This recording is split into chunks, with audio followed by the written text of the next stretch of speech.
le va, ministro? ¿Cómo está? Bien, bien. Estamos en plena etapa post operativos, ¿verdad? Que, bueno, generalmente ya es cuestión de ir ordenando algunas cosas. Se están dando todavía algunas operaciones en algunos lugares, ¿verdad? Como la de ayer, por ejemplo. En la comisaría. La comisaría. En fin, esto... ¿Qué se busca en la comisaría? Digo, en un operativo antinarco. Bueno, tiene que ver con un hecho que se había sucedido antes de los allanamientos, ¿verdad? En agosto pasado. Sí. Y que, bueno, tiene esta intervención funcionarios de la Policía Nacional, la intervención de un vehículo que transportaba dinero, ¿verdad? Creemos de que podría ser parte del dinero para la droga.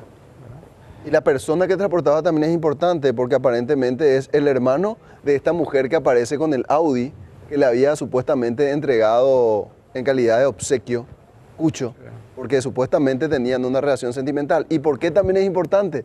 Porque son hijos de una dirigente política de la zona. Hijos también del difunto ex intendente del presidente Franco. O sea, de vuelta volvemos a lo mismo. El vínculo político detrás de todo esto.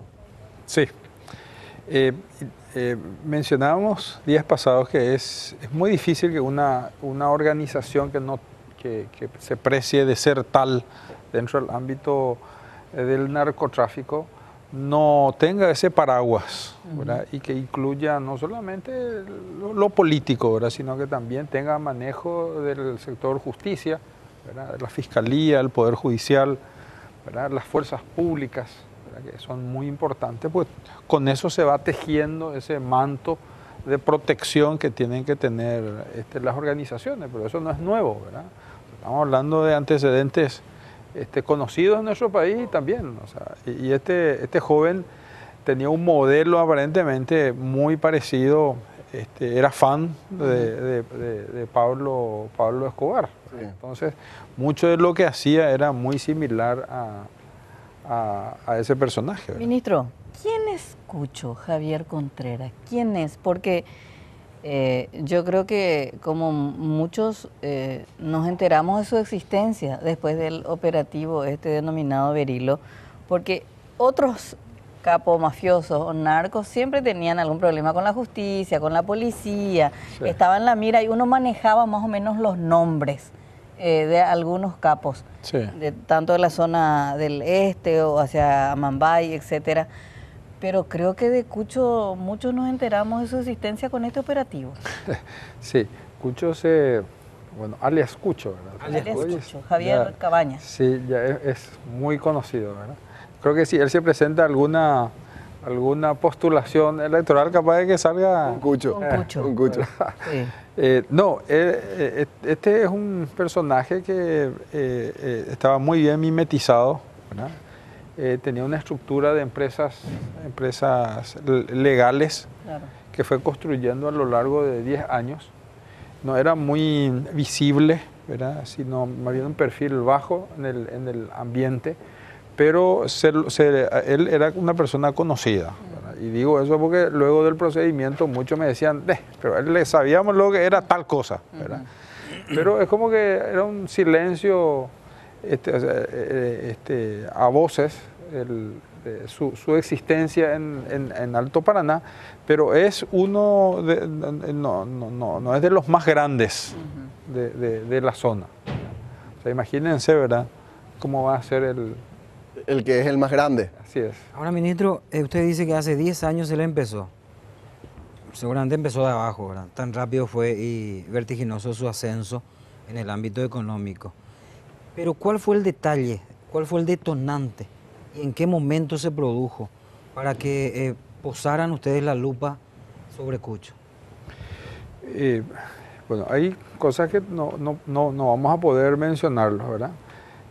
Pero sí, esto inició así con pequeños pedidos de informe, con intersección de algún tipo de paquetes, ¿verdad? Fueron surgiendo los nombres. Y fueron surgiendo. Acá yo creo que es importante resaltar el trabajo que hicieron los analistas de la Senat, ¿verdad? Porque ese es el trabajo del analista, ver un poco más allá de cualquiera de nosotros, ¿verdad? Para eso está preparado, ¿verdad? Es decir, una comunicación, una carta, un correo que te pueda significar una palabra, un término, fue generando, fue creciendo, ¿verdad?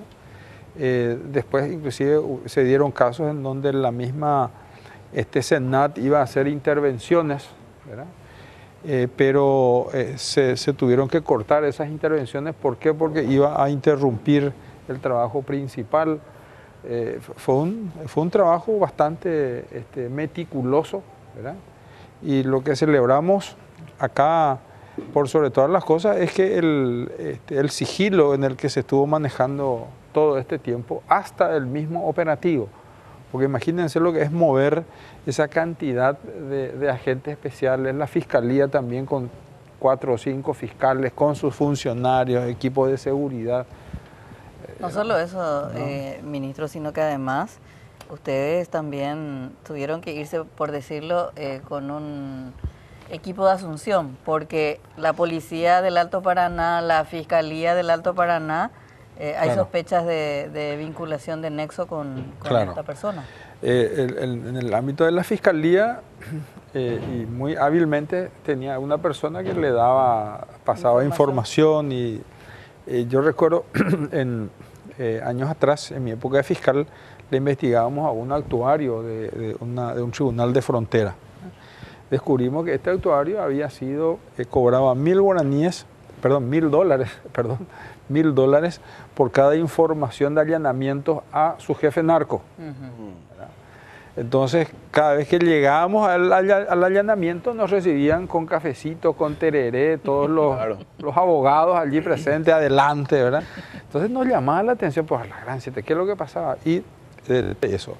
Pero cuando este joven se percató, ¿verdad? No sé cómo, ¿verdad? Percibió de que estaba siendo ya investigado el mismo funcionario, fue junto a este jefe narco y le dice que quiere salirse, que ya no más, que no va a dar más información. Y días después lo mataron. Días después lo mataron en la vía pública. Un capítulo aparte de este tema creo que es el diputado Ulises Quintana. ¿Cuál es el papel que juega él en todo esto? Los detalles los está manejando más bien la Fiscalía.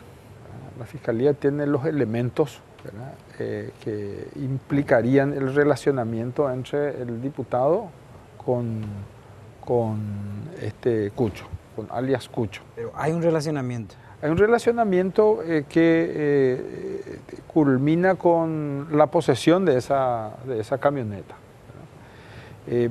Estamos averiguando si efectivamente él quería comprar ese vehículo, ¿verdad? Nos parece bastante raro, pues tiene si ustedes ven allí, la estructura es de un vehículo nuevo, ¿verdad? Sí. Un vehículo 2016, 2017, pero en los registros, toda la documentación interna del vehículo dice 2008. Pero también vimos en internet de que efectivamente hay lugares como Estados Unidos y hasta en China donde se transforma. Se transforma para parecer mucho más nuevo, ¿verdad? Bueno, vamos a seguir hablando con el ministro Yucio, pero tenemos que hacer una breve pausa. ¿Se queda un poco más con nosotros? Sí. Tenemos 1.374 preguntas todavía. Bueno. 22 vehículos, algunos de muy alta gama, fácilmente que superan en conjunto, yo creo que $1 millón fácilmente. Se habla de $800.000 incautados y varias propiedades. Y la gente te pregunta en la calle, ¿qué hacen con todo eso, ministro? ¿Qué se va a hacer con todo eso? Bueno, por ley de Senavico, sí, ese efectivo se deposita en una cuenta abierta ya, ¿verdad? Con la imputación se comunica a la ministra de Senavico, dispone el depósito de esa suma de dinero, y toma también posesión de las empresas y el control y seguridad de los inmuebles. Es decir, hay, por ejemplo, varios moteles, Sí. hay también hoteles, ¿verdad? Que, bueno, tienen que tomar posesión, tomar la administración de esos bienes y hacer que funcionen. O venderlas.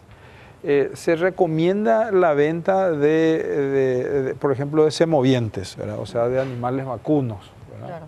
Que es muy difícil de mantener, Claro. ¿verdad? Entonces se recomienda vender y efectivizar eso, Pero devolver eso en toma control depósito. Senavico cuando termina el proceso o ahora mismo ya? No, ahora ya. Ahora ya. Con la imputación se comunica a la Secretaría. O sea, Lo que eso- era el escenario anterior pues era bastante irrisorio, porque si bien se le procesaba al capo mafioso, pero seguía disponiendo de sus bienes, Todo. con lo cual seguía permeando todas las estructuras que tenían que investigarle. Totalmente. Hay un tema que se debate mucho en las redes y es importante aclarar, ministro. Este es un operativo que lleva 6 meses, leí. Sí. 6 meses. Sí.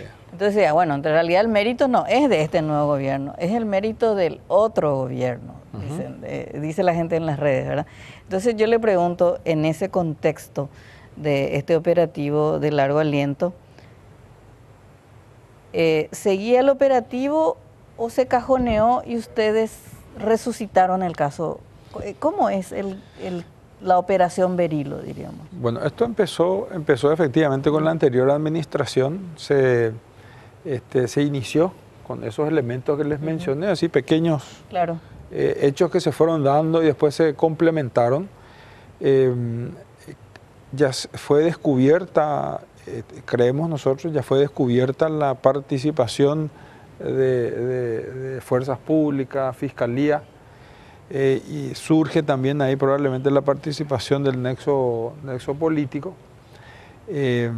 Y cuando asumimos en agosto, lo que hicimos es darle un poco forma al operativo, comunicamos al presidente de la existencia de ese nexo, ¿verdad? El presidente, bueno, se sorprendió en un principio, pero la recomendación que recibimos es que vayamos adelante. Se sorprendió porque estaba vinculado un diputado de Añetete. Sí, sí. Y que vaya adelante. Cuando que ustedes la continuemos con la investigación, caiga quien caiga. Después de eso mismo él tradujo en sus propias palabras, ¿verdad? Cuando ustedes le arriman la información al presidente, le dicen, mira presidente, este es un pez gordo de Ciudad del Este, y al lado suyo nada más está el diputado Ulises Quintana.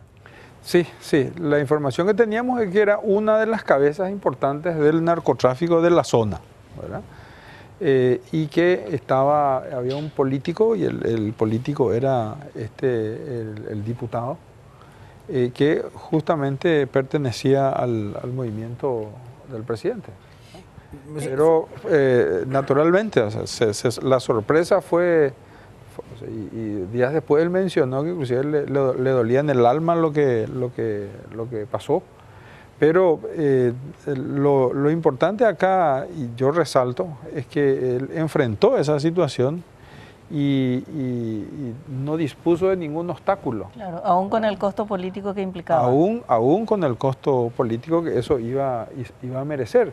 Pero también el mensaje es también bien claro, ¿verdad? Si está haciendo esto en relación a su entorno político, a su entorno de amistades, entonces imagínense lo que vamos a hacer, ¿verdad?, con aquellos que no son, ¿verdad? Claro. Ayer decía Carlos en la cuenta de Twitter de la Senat, ni bien se supo de esa información, se levantó un tuit que decía justamente que Ulises Quintana, diputado, estaba... En poder la camioneta. Y después desapareció ese tuit. Y él se preguntaba por qué se hizo eso. Fue por pedido del Ministerio Público, porque en ese momento se tenía que rescatar, según Claro. lo dijo la misma fiscal, ¿verdad? Se tenía que ubicar el vehículo, había inclusive temor de que se destruya, se esconda, se queme, ¿verdad? Entonces, ante una exposición ya mediática de la situación, entonces creemos que finalmente eso hizo de que se devuelva formalmente. Rápidamente. ¿Verdad? Una pregunta más. Yo sí tengo. Yo no creo que solamente Ulises Quintana sea el beneficiado de la generosidad de Javier Cabañas, alias Cucho. ¿Hay otros políticos en la mira de este mismo narcotraficante? A ver, esta generación de narcos, ¿verdad?, es muy hábil, ¿verdad?, y no pone los huevos en una sola canasta, ¿verdad? Necesariamente tiene que estar él apostando a ganar, ¿verdad? Entonces, eventualmente, hay sospechas también de que hay vinculaciones con otros sectores políticos, ¿verdad?, que bueno, forma parte también de su estrategia de protección, ¿verdad? Eso, bueno, vamos a ir viendo seguramente en el transcurso de los días. ¿Ese nexo es bastante sólido como para que en días sepamos quiénes son? No sabemos. Mi última consulta es hasta qué punto llegaba el nivel de generosidad de alias Cucho con el diputado Ulises Quintana, porque así como nos quiere vender, aunque nadie le crea al diputado, es que solamente eran algunas pelotas e indumentarias. Según los registros, la información que maneja la Senat, ¿cuál era el nivel de compromiso de alias Cucho con Ulises Quintana? Según le escuché a este muchacho, él financiaba, o sea, lo que financiaba era, eso lo dijo él mismo, ¿verdad? Financiaba, o sea, hacía pequeños aportes, ¿verdad?, porque tenía un club deportivo o algo así, ¿verdad?, y que su aporte a su campaña eventualmente podría haber sido solamente eso. Pero hay que ponerse en la situación de, es muy difícil decirlo todo de una sola vez. Claro. Lo despedimos, ministro, finalmente. El presupuesto hasta octubre nomás. Sí, estamos prácticamente en una suerte de urgencia económica. Tenemos vida presupuestaria hasta octubre. Nuestros agentes, todos esos agentes que ustedes vieron que participaron de este operativo, mega operativo en Ciudad del Este, se movió con sus propios medios. ¿Y esos sin seguro $800.000 que incautaron? Y eso podría, solamente eso ya podría estar salvando el presupuesto de la Senat hasta fin de año. Imagínate. Sí, solamente eso, ¿verdad? Pero estamos con chalecos vencidos, ¿verdad?, con chalecos vencidos, sin balas para las armas. Que cuente usted, esto no es medio peligroso desnudar la situación Es que, en la que trabaja. lo que pasa es que tenemos que hacerlo, es importante, porque le decía yo acá a Estela, estamos en un proceso de generar credibilidad en la ciudadanía, ¿verdad? La Senat tuvo sus golpes muy fuertes en los últimos años, ¿verdad?, hasta el punto de plantearse inclusive su desaparición, ¿verdad? Sí. Entonces, este es un proceso lento que tiene que tiene que ganarse la confianza pública y también la confianza política, ¿verdad? Entonces, decir eso no nos avergüenza.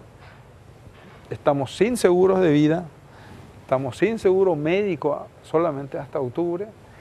No tenemos combustible. Estamos sin combustible, sin gas, o sea, sin bala. Entonces, señores, si esto va a continuar, necesariamente tenemos que tener también el respaldo del Congreso. Depende del Congreso. Al estilo Payo Cuba hay que pedir voto nominal en ambas cámaras cuando se trata del pedido de ampliación presupuestaria. Porque hay muchos que se van a oponer al...